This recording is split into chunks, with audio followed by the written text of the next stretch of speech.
Assalamualaikum warahmatullahi wabarakatuh. Perkenalkan, kami dari kelompok 3A, Latar CPNS Kabupaten Hulu Sungai Tengah, Angkatan 26. Pada kesempatan kali ini, kami akan mempresentasikan hasil kerja kelompok kami. Saya perkenalkan diri saya sendiri sebagai ketua kelompok dengan NDH 21, Insan Akbanur Hakim, ada Pak Abdul Haris dengan NDH 22, ada Ibu Hayatun Nupus dengan NDH 23, ada Ibu Retno Septiana Ananda dengan NDH 24, dan ada Bayu Rahmat Muslimin dengan NDH 25. Dari hasil diskusi yang kami dapatkan, ada beberapa identifikasi isu yang ingin kami angkat. Yang pertama, yaitu bobroknya pemerintah karena politik dinasti. Yang kedua, minimnya pemahaman masyarakat tentang pentingnya vaksin COVID-19. Yang ketiga, planet plastik atau rusaknya ekosistem makhluk hidup di bumi. Yang keempat, mental health, meningkatnya angka kematian karena depresi. Dan yang terakhir, tingginya angka kematian ibu di negara-negara berkembang.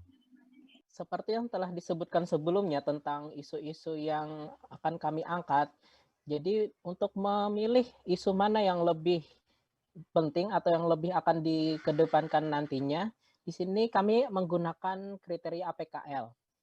Kriteria APKL sendiri itu terdiri dari A, aktual, terus kemudian P, problematik, K, kehalayakan, dan L, layak. Ya, berdasarkan perhitungan dengan kriteria APKL, dapat dilihat hasilnya adalah terdapat dua isu yang kami ambil untuk dikerucutkan untuk melakukan kriteria USG, yaitu tentang politik dinasti dan planet plastik. Dari penjelasan sebelumnya tentang kriteria APKL, kita lanjut ke kriteria USG. Jadi di sini USG ini untuk melihat dari isu yang kita pilih itu yang mana yang lebih prioritas. Untuk USG sendiri itu kepanjangan dari U itu adalah urgency, S-nya adalah seriousness, dan G-nya growth. Dari dua yang kita dapat dari kriteria APKL tadi, dari ada politik dinastik dan planet plastik. Setelah kita hitung kriterianya, didapatkan total planet dinastik lebih tinggi daripada politik dinasti. Berikut saya akan menjelaskan mengenai fishbone diagram, yang mana salah satu metode untuk menganalisa penyebab dari sebuah masalah atau kondisi. Di sini kita akan menjelaskan mengenai masalah apa. Di sini adalah masalahnya plastik, yang mana ini merupakan akibat. Akibat dari penumpukan sampah plastik ini memiliki sebab. Salah satunya dari makhluk hidup, yang mana pola pikir mengenai plastik yang habis pakai dianggap sampah yang tidak berguna. Kemudian, kenapa sampah plastik itu menjadi tertumpuk atau dianggap tidak berguna?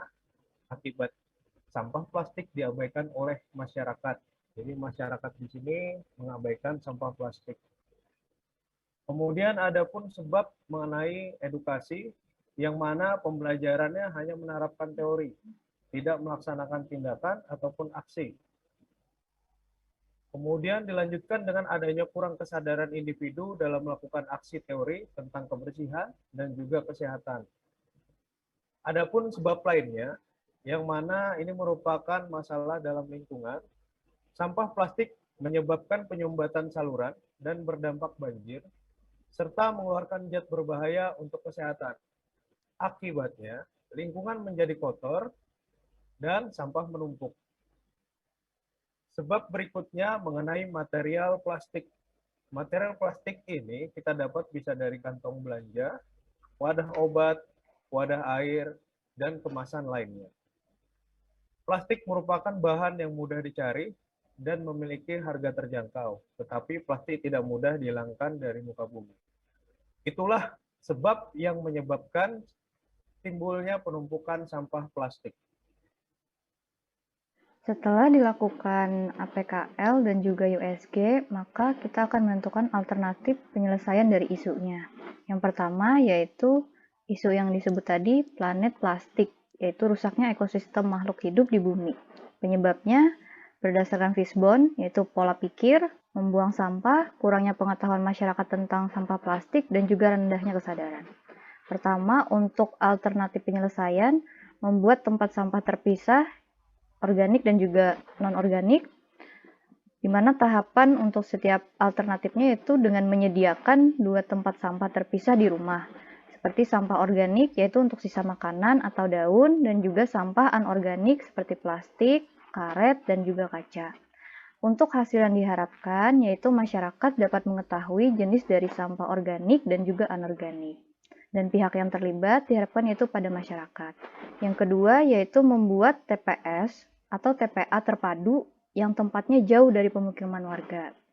Tahapan untuk alternatif ini yaitu berkoordinasi dengan pihak terkait, pemerintah daerah atau pusat, untuk terrealisasinya TPS atau TPA tersebut. Lalu menentukan lokasi dari TPS atau TPA yang memenuhi kriteria.